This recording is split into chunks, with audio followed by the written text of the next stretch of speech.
Hey Leo, it's 3:24 p.m. on Saturday, April 27th, 2024. This is my studio that I've been living here for about a year. I may be moving soon, so before I do that, I thought I would record this place that's pretty fond in my memory. I mean, every place I live in is pretty fond, but this one in particular has a lot to do with HELIX. I built a lot of stuff here, and and also a lot of art. So as you can notice, compared to the previous different studios that I've had, there's a lot more Webtoon paintings here, and that's what I've been working on a lot more recently. I still do some of the interface paintings, as you can, there's one actually right there, and I'll get to that later, but mostly I've been, because I have limited resources, if I have to choose between the two, I've been working on a little bit more of the Webtoon side with Minjin, and I thought I would also explain a few of the new pieces that I have, and explain sort of the meaning behind them, and this place has served me well, and there's a lot of exciting stuff happening with HELIX as well. But first, let's see. Well, maybe I should just carry the camera around, or carry you around, Leo, and I'll show you. So, you see, this is a 1-bedroom, or no, 2-bedroom, 2-bathroom apartment. So let's start with these guys right here. All right. So this piece is called Sarma, and it's directly inspired by the Liechtenstein pieces, where there's like a dialogue, and there's supposed to be Korean text that says like Sar Sarma, and this is the very first Webtoon piece that I sort of went through this current process of doing. And the process that I use is basically, this took quite a while to figure out, but I work with an actual Webtoon artist like based in Korea, and she sketches out, like I give her a bunch of sketches of my own and reference images and such, and then she sketches them out. I get back, I kind of provide feedback back and forth, and essentially under my direction she creates a single panel of illustration, and then I give her like a lot of details specifically about, like, I want there to be a little bit of a teardrop or some sort of a sweat drop, or I want her to have this sort of pose or whatever, and as much as I can I try to describe it, and then she sends me the file, and then I usually in Photoshop change all the colors. So in this case I chose this purple color, and then once I have the final vector image, I then on this side I go and hire a mural artist who basically just takes that exact image and paints it onto canvas. So I did not actually paint these works, and that's why they're so good, right? I could try to do this myself, but I think what matters most for me is sort of the vision and the final product. And so I work with people that are much more talented at specific things, and to have it together. So it's kind of a result of several people's work, but under, I guess, the creative vision. And so this piece, I wanted it intentionally to be sort of a very like shocking pose, and in general I try to go for very dramatic poses across all these pieces, and part of it is, I explained before the Minjin video, but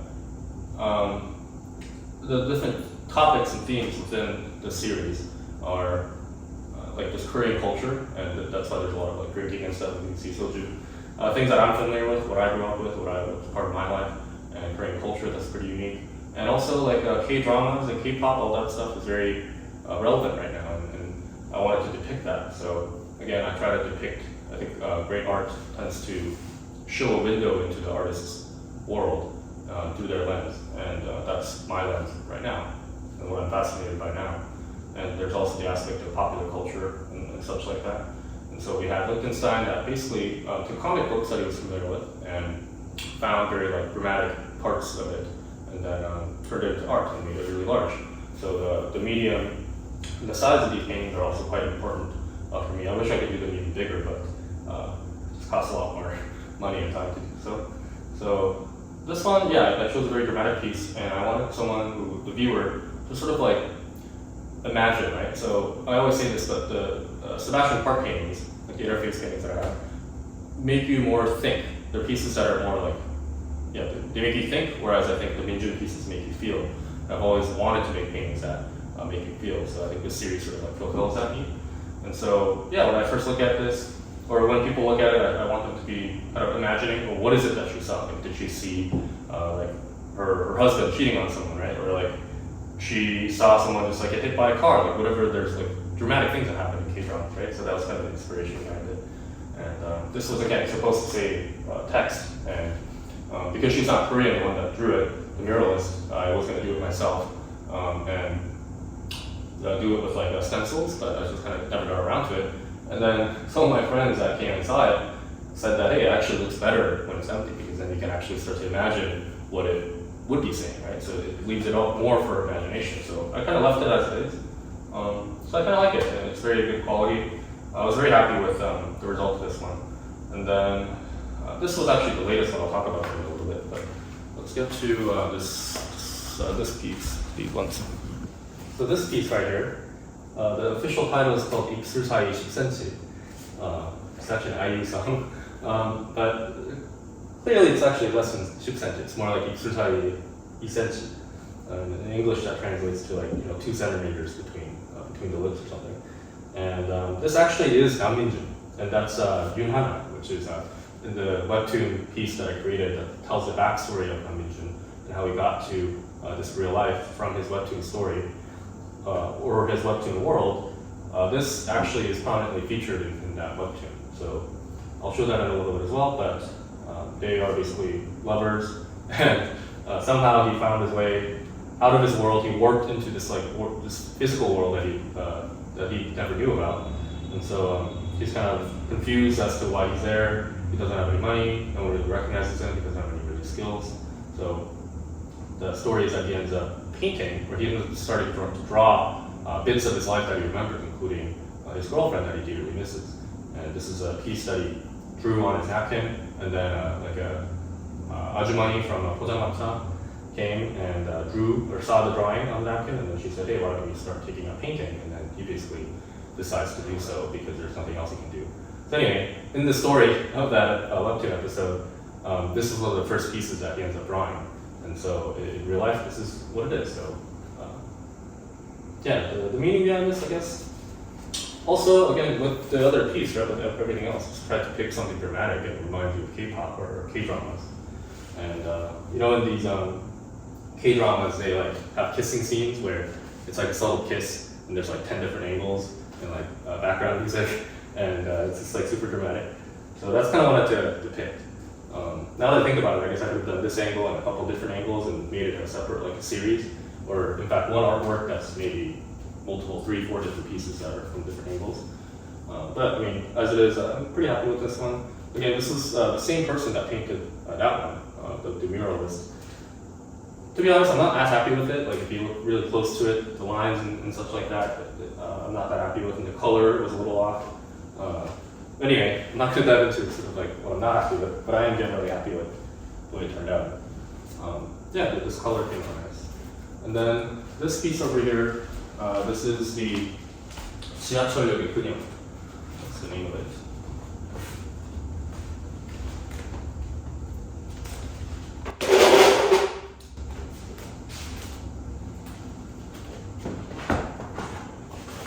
So this one's titled 지하철역의 그녀, and it's a subway. I don't know which line this is, the 9호선 maybe that has this color, but I guess now that I look at it like this, they kind of match the colors. This one, I wanted to evoke a sense of like loneliness, and yeah, it's really up to the viewer's interpretation. But when I first drew it, or when I sketched it out, I wanted to, the main theme was sort of, yeah, 지하철역의 그녀, like you see someone waiting, like it's all dressed up, and she's alone, and you don't know, like, is she coming home from a long day of work? Is she coming home after, a date? Did she break up? She doesn't particularly look happy, right? And yeah, so like solitude, isolation, and it's a huge city, like Seoul, and this, I felt this when I was living in New York when I first moved there as well, but it's such a large city, but it felt like it's the largest city in the world, but it's also like the loneliest city in the world to some degree. If you don't have much friends and you see everyone else having fun and stuff like that. So I don't think she's necessarily lonely from a lack of friends, but something's on her mind, I think. So that's up to the imagination of what it is. But I was particular with this piece. I spent a lot of time figuring out kind of the composition of it and the colors. With this piece as well as the same person, but I wasn't quite happy. This is with the color of it. So if you actually saw the final version in terms of the vector image that I created, it's quite different than what it came out to, and kind of shrunk as well. So that's why it's a little bit smaller. I have to get it framed separately. But yeah, I finally settled on these color schemes. So like the bright neon green and the purple kind of went well, and it was supposed to be a lot brighter actually. It's kind of ironic because it's like a lonely scene, but it's really bright, and the whole painting is pretty, but you don't really know what's going on inside. So yeah, that's what we have. Let me actually show you a detailed view of it. Check this out.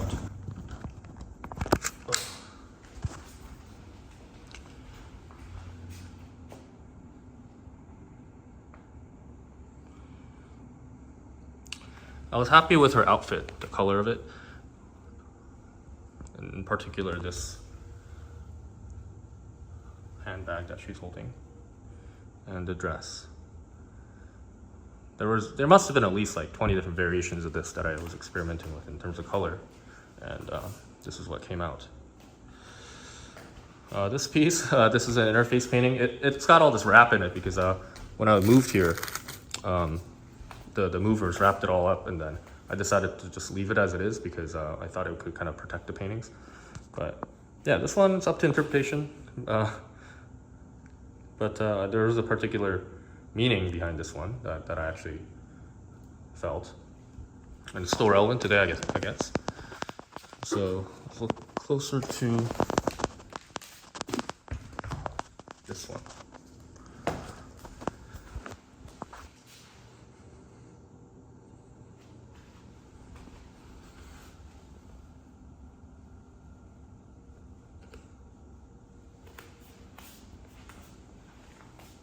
There we go. And this one. Again, this was the first piece of this series that was actually completed in this fashion. I love the details on the shading on her face, so yeah, it looks pretty good. Now, this one is called 이별과 미련, and it's one of my favorite ones that I've done so far. And just like any of the other webtoon pieces, this is much up to the viewer's perception to understand or to perceive what it is and what it means and the relationship between the two characters. So I didn't necessarily conceive this as the Namminju character. It's just a sort of a generic character here and another female character. So when you see this, what do you think? What do you think the relationship is between these two people? I feel like I should. Well, the way I conceived it, actually no, it's not fun if I tell what I perceived it. It's really open, but I'll tell you what most interesting answers that I've gotten were. So someone has told me that they feel that the most popular opinion that I get when I ask this is they say that they are sort of like lovers that are not supposed to be together. Like they say that they feel like he's like a CEO or some sort of higher up in a company, and then she is like one of his employees or something. So it's like forbidden love type of situation is something that I've gotten. That is not what I initially thought of actually when I painted it, but another answer that I've gotten is they say that they are sort of in a relationship, but they're sort of, it's like rocky, and so they're in different locations, kind of like sad. One person said that he broke up with her, so she's very sad and she's crying, but it's not affecting him as much. When I made it, I think the sadness, that part I can say, the sadness of each of the characters are matched. It's not like it's unequal. It's not like one person is more sad than the other. I'll say that part. But the most optimistic one that I've heard from was someone told me that they seem like two separately lonely people that have just not yet met each other. And I thought that was a really interesting answer, and it almost tells you something about the person, right? In this case, I felt like that person was a very optimistic person, right? Instead of immediately thinking about, oh, these are like lovers that can't be together, or whatever, this and that, like sort of in a negative way, they were saying that, hey, this looks like they're about to meet someone. So I wish I could think like that all the time, that optimistically, but this piece was interesting in that sense. And everything about this, there's thought that goes behind it, right? So the environment itself, the colors, I think, and in this particular one, I actually wanted that table to be red, but I felt that it would contrast too much because it's a little bit more common to have like 포장마차 tables to be red. The soju brand, so Yisuro, is something I created. For some reason, I just didn't want to use like a real life brand, I guess. And this one as well, it's like a Glenfiddich, but it says Grandfiddich, and 18 years. This one here is called 이슬같이, 깨끗하게, and it is a very common, sort of a common format for a soju advertisement found in Korea. So if you go to like a bar, like 포장마차, any place that sells soju, you can see these things plastered everywhere. And typically, the model that's representing the top brands of soju happen to be like basically the most famous K-pop stars or like actresses in Korea. Usually, they are like female actresses. So this one, I believe, there was a poster. It was a 참이슬 or 처음처럼 one that had a Jenny in it, the singer, and I used that as reference. And I don't know if she kind of looks like that. The reference was a little bit different. But the format of it was pretty similar. So I came up with this fictional brand for soju called 이슬처럼, and it's a hybrid of 참이슬 and 처음처럼. And what I like about this piece is it's just like it's so familiar to me, and I like painting things that are very familiar to me in my own sort of like view of it. And this actually, I didn't think about it when I first conceptualized it, but I think this will be Yuhana. So actually the same girl that's on that other painting.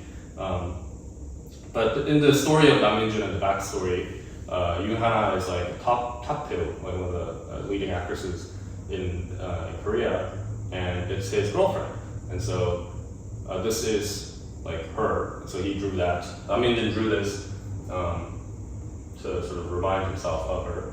And this is not complete actually. So within the bottom here, it's supposed to say like 정종 모델 Yuhana and then like signature. So I am supposed to do that soon. But the detail of this came out really, really nice. And actually, if you see here, I have a lot of soju boxes. Don't worry, I'm not an alcoholic, but these are references that I've used these are empty. It's like a typical soju model, basically. This is IU, a singer.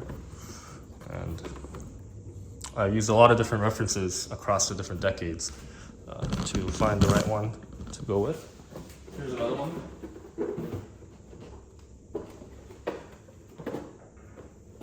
I actually have another soju 광고 piece that's going to be out soon. But yeah, very fascinating to me, and you can also see the details of this. Came out very, very clean. Especially if you look, let's take this off.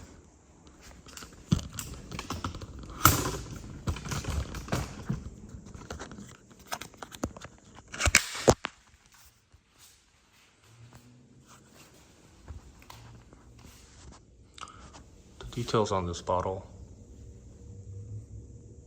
and especially the lines, are much cleaner than the other pieces.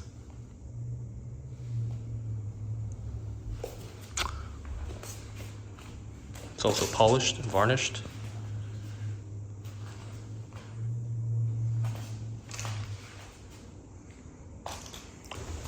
So this one is called Recaptcha and is currently in the works. It's unfinished for at least a couple months now.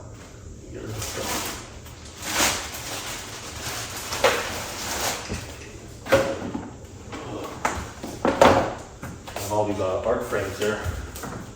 But, so, this one is an interface painting, not a Webtoon painting. So this is part of the, I guess, Sebastian Park's works. And this is supposed to have like a big Recaptcha, like a blue mark that says select all the squares with fire hydrants. And I know it's random, but that's the whole point of it. And with set parts pieces, the idea is I want to create, I want to make paintings of interfaces, because I mean, there's a whole meme behind it, and I've talked about it several times, but basically I try to pick subjects that are going to be intentionally outdated over time, and things that are very relevant to our society and to our pop culture and technology now, that we may not have in the future. So, of course, Recaptcha, as we have AI and things like that, Recaptcha was invented initially to thwart bots, and when you have to enter specific information on websites like forums, they usually have Recaptchas to prevent bots from spamming it. And I think it's going to go away in a few years as we have much more intelligent artificial intelligence. And this was sort of a funnier piece, much like the other interface paintings. I try to go for things that are a little bit not too serious, I guess. And in this sense, I don't know if you can tell, but what it's supposed to have is, see these 1, 2, 3, these ones are a bit smaller, right, the squares, and it's because in its finished form, it's going to have a circle on these as blue marks, and then they're going to be checked. So the title is going to say in blue marks, but in blue text it's going to say select all the squares with the fire hydrants. These ones are going to be selected, and on the bottom it says verify or continue. So the idea here is I picked all these images from stock images, like free stock images, and it took me a long time to figure out exactly the composition of it and stuff like that as well. So there's also intention behind every order of these things. And this was the first piece that I've done that actually employed an inkjet printer. All the other interface paintings that I've done, everyone thinks that, or people who see it think that they're just printed, but they're actually very meticulously painted by hand, and with so either free-handed or using stencils. And this one was the first one that I tried to inkjet one. Just this part, and then all the other parts, the reason it's not finished yet is all the other parts were going to be done stenciled. So that's why these are here, because I'm going to make like stencils and paint those. But the main point of this one, it's supposed to be a little humorous, because there's actually, if you look closely, that is a fire hydrant. It's just like very hard to see, and it's not a particularly bright color. And so this is like a meme now, but like sometimes it says like select all the squares that contain a bicycle or contain something. And then sometimes like there's an image of a bicycle, but it's like a little bit like off, like it's included in a little bit of the title, like 1 pixel, 2 pixels. And you start to dread, get anxiety because you're not sure if you're supposed to select it or not. So kind of like, I was playing along that particular emotion that you feel when you encounter one of these. And again, in the future, when you look at this, when you look at it, it's probably not going to be relevant at all. You probably don't know what I painted, or what it means. But that's kind of the point of it. I want to capture that. That's very relevant to us. So that's supposed to cause you anxiety. So if the viewer actually looks at it close enough, well, on first glance, they probably won't notice it. But if you actually look at it and then you notice the fire hydrant here, the idea is that it's supposed to cause you the same anxiety that it's causing us today. So that's the piece here. And finally, let me just take you around some of these other pieces that I've not covered yet. So that one, 당신은 무엇에 관심이 있습니까? I've had that since the previous video. So I think in the previous video it was covered as well. But let's see what's underneath here. Actually, this piece here, the $50 million piece,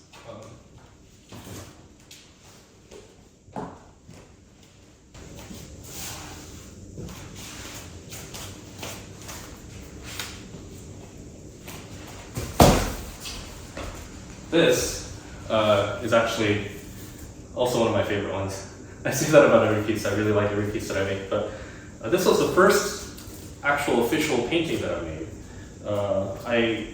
This must have been back in 2018 or something like that. And when I first got the ideas for sort of interface paintings, I drafted this out. I created it in Photoshop, and then I went to a sign painter. I called up a bunch of sign painters in all of LA, and found this one artist, sign painter, who's been doing this for like 40 years. He was quite an older gentleman, and I got paid a few $100s to get it done.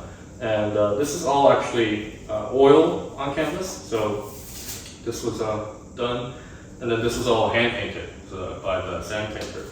And very nice guy. He invited me to his place, and we had dinner with his wife a couple times. But I hope he's still coffee. But yeah, this holds a dear place in my heart because of how sentimental it is. Like just the first piece that I ever made, and it was also meant to be a little bit cheeky, like $50 million, and it was sort of directly inspired by a Bob Sarr painting that I've seen, and I think this might have even been before I came up with the Interface series, and I just wanted to make sort of funny, ironic pieces, conceptual art. That's when I started dabbling with that, and then it became more into the smartphone theme, but I'll consider this still as a part of a Sebastian Park piece. And if this becomes true or not, I don't know. Hopefully, I mean, if it means inflation's that high, that's another problem, but I hope to hold on to this piece for a very long time. And now I have to make it back. I'll figure it out later. Behind this one is this piece. This is a diptych. It's the same one, and I believe it's in English, and it's in this other piece that's behind it, which I think it's stuck now. It's a problem. It's been wrapped for like over a year. This one, Closeups, and this is supposed to be like a training voice algorithm, a voice assistant, to recognize your voice. And this is common. This is inspired by like Google Voice and Alexa and things like the voice assistants came out. And it's also another. It's funny how fast technology changes, right? Within just a couple of years, Alexa is now completely almost irrelevant, and now we have things like ChatGPT. But yeah, this is an interface to sort of record and train your voice, or train the AI to recognize your voice. And this one I've shown before. There's also diptych, so same piece behind it.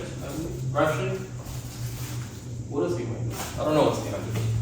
It's one of the other interface things. But I've seen these enough over the last few years that nowadays I've been mostly just looking at these ones. And I have a whole bunch of these paintings in a separate housing, or what am I saying? A separate storage unit in the hospital. So at one point they'll all come together in one piece. Yeah, in general,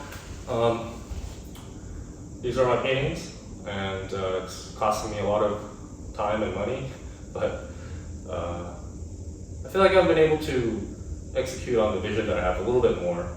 I was actually just watching the studio tour that I made in 2020 in the other place right before this, and at the end I said something about if I had more, I wish I had more money, time constraints, money constraint, and I still feel that way, but a little bit better, and hopefully it gets even more. Hopefully I get even more freedom. So I'm still trying to make as much money as possible so that I can do all this.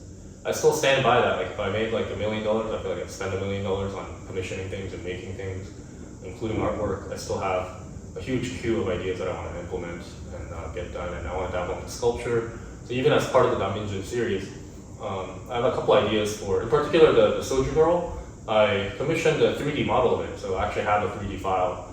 It's not textured yet, but the idea was I wanted to make a life-size sculpture of that. So maybe like a English sense, like somewhere around here, a full 3D printed, if not like a vinyl figure. Those things get pretty expensive. To make one of those, I think it costs like anywhere from like $10,000 to $20,000. And if I had money, then I would just make that or get it made and just like put it in my apartment. So across all these paintings, I mostly I've never sold any of these. I don't really intend to do so. I think it'd be nice at some point, maybe if I could do a gallery show or something, so people can at least look at them. But yeah, I really, really enjoy making art and seeing art, and it brings me a lot of joy. One of the happiest moments is both with products and music and everything that I make, but when I'm able to see something that comes out exactly as how I initially envisioned it in my head. I think that's one of the greatest emotions and feeling that I have. And let's move on to, actually, I'll just show you other parts of the studio and then I'll end the video.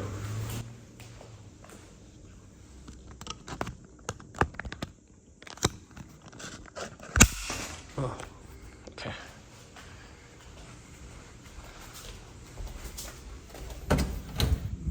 So this is my studio slash gym. So I got a full power rack here. I work out every day, or I try to, in the morning, and that's been pretty helpful and just staying consistent. There's that Liechtenstein poster that I have, and Warhol piece. And this one's actually quite interesting. So this I bought at the Computer History Museum in, I think it's San Jose, maybe? And I really like that museum. Whenever I go to San Jose or near that area, I always make it I always visit there. And is it Mountain View? One of those things. And it's kind of funny, right? So it's a giant computer, a room-sized machine, and they actually have these in display there in person. And I thought it was beautiful. And it's kind of ironic because you don't really think of IBM as like a design-focused company. And when Apple came about, they were sort of the ones that they were making fun of and stuff.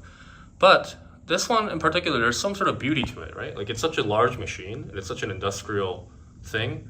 But whoever designed it at least had an eye for design and wanted it to. It's like a very industrialist design, or like I don't know how to describe it, but I really like that piece. So when I saw it at the gift store, I just bought it. That one, of course, Liechtenstein's been a big source of inspiration for most of my paintings, or at least still continues to today. This is my workspace. Ouch, that hurt. This is my workspace.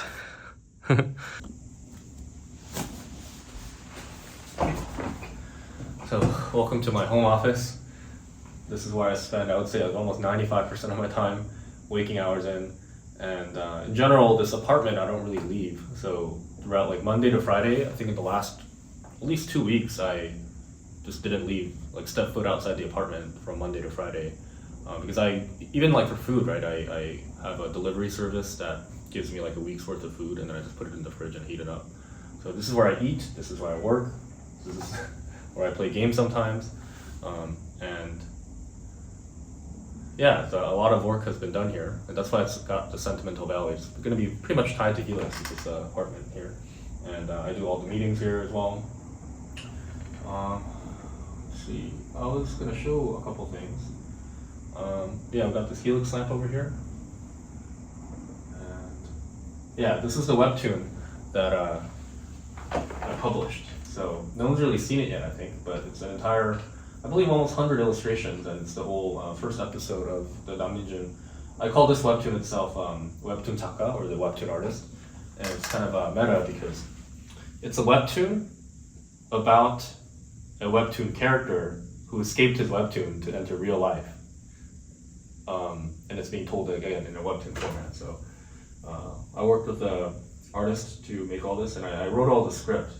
And I'm pretty happy with it. I mean, it's not going to be the most the most entertaining one, just because like the main point of it is to just showcase the backstory. But you can see here, that painting I haven't done yet. What was it? Yeah, see this piece. That's the one that's out there. So this is one of the paintings that Namnijin ends up creating. And yeah, let's see a couple other things. Here's a cool update from HELIX.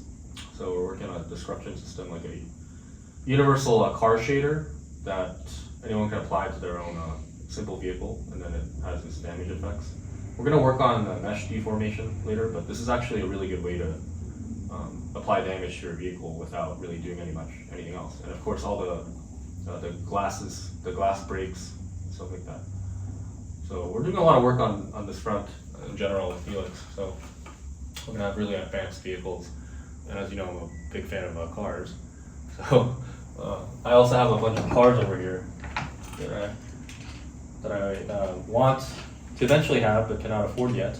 So I try to keep them, like I buy the small miniature versions of them so I can look at it every day and sort of try to manifest. And eventually when I'm able to, then I want to acquire the real life version of these. This one, already, I bought one of my dream cars recently, or last year. I bought a DeLorean. So I have this one, although this is a time machine version of it. And then, let's see, yeah, this is a GT2 RS, a Porsche. Very nice car. This is a McLaren P1. Definitely something that is outside the price range, but it's just a beautiful car. I think the design of it is just incredible. And then this is another McLaren, I think, so 20S. The McLaren F1, a legendary vehicle. And what inspired it is the Acura or the Honda NSX. This might be a Type R. Yeah, and I have a few other cars there, but this is just me nerding out over cars. What else?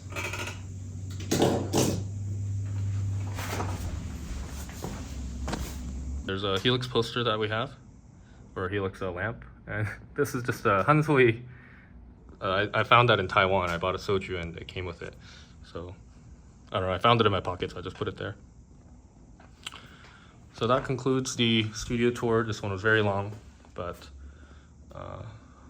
I might move out of here soon, so I wanted to record all these memories that I have so I can look back at it later. Bye, Leo.